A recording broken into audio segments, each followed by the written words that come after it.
Good day everyone. Myself Dr. आकाश खुने. मैं consultant rheumatologist and immunologist हूँ. मैं नागपुर रामदास पेट में प्रैक्टिस करता हूँ.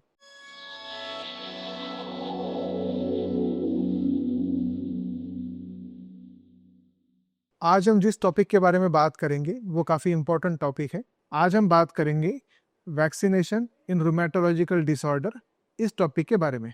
जैसे कि आप जानते हैं, रोमेटोलॉजिकल डिसऑर्डर्स यानी वात रोग काफ़ी कॉमन बीमारियां हैं और उनमें वैक्सीनेशन काफ़ी इंपॉर्टेंट होता है. पर एक कॉमन इंसान के दिमाग में ये सवाल रहेगा कि मुझे वैक्सीनेशन क्यों लेना चाहिए, स्पेसिफिकली अगर आपको वात रोग की बीमारी हो तो.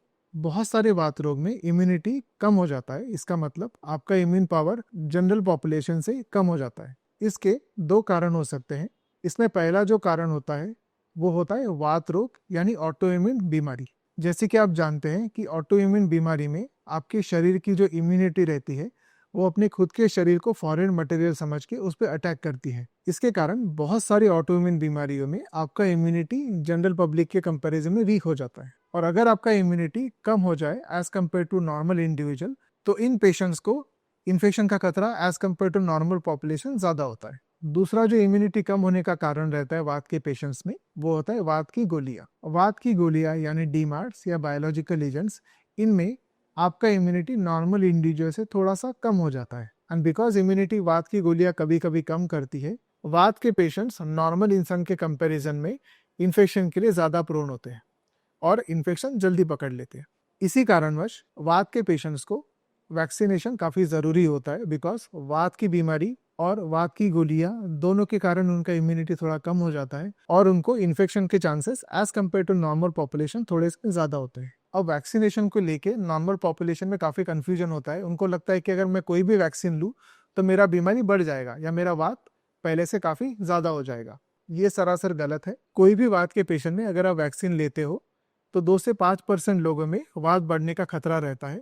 पर उन पेशेंट्स में 2 से 3 हफ्ते के दौरान वात अपने आप ठीक हो जाता है, या कि थोड़ा सा गोली अगर बढ़ा दे तो वो ठीक हो जाता है. इसीलिए नॉर्मल वात के पेशेंट्स को वैक्सीनेशन से डरना नहीं चाहिए. वैक्सीनेशंस काफ़ी सेफ होते हैं और पेशेंट्स को इन्फेक्शन से प्रोटेक्टेड रखते हैं. अब बहुत सारी वैक्सीन है जो वात के पेशेंट्स ले सकते हैं, जैसे कि इन्फ्लुएंजा वैक्सीन, जैसे कि निमोकोकल वैक्सीन, जैसे कि हर्पिस वैक्सीन, और कुछ रेयर वैक्सीन जो हम काफ़ी कम देते हैं, जैसे कि हेपेटाइटिस बी वैक्सीन, और भी बहुत वैक्सीन है.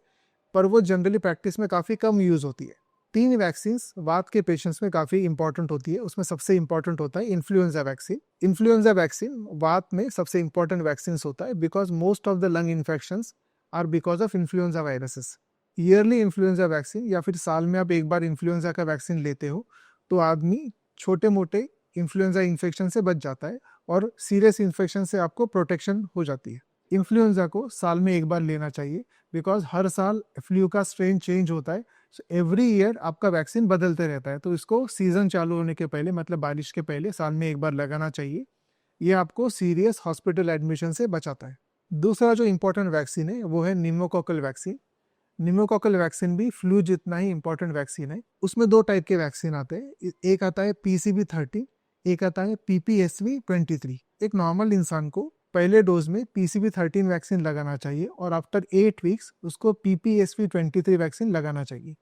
और उसके हर 5 साल बाद repeat PCV13 vaccine every 5 years लेना चाहिए. Third and most important vaccine आता है वो होता है हर्पिस वैक्सीन. कुछ ड्रग्स जैसे कि टोफासिटिनिब एंड बायोलॉजिकल एजेंट्स, इनमें हर्पिस या शिंगल इन्फेक्शन का रिस्क काफ़ी बढ़ जाता है, जो काफ़ी पेनफुल और डरावना इन्फेक्शन होता है. अगर कोई पेशेंट टोफासिटिनिब या बायोलॉजिकल एजेंट्स ले रहे हैं, उनमें शिंगल्स वैक्सीन लगाना चाहिए.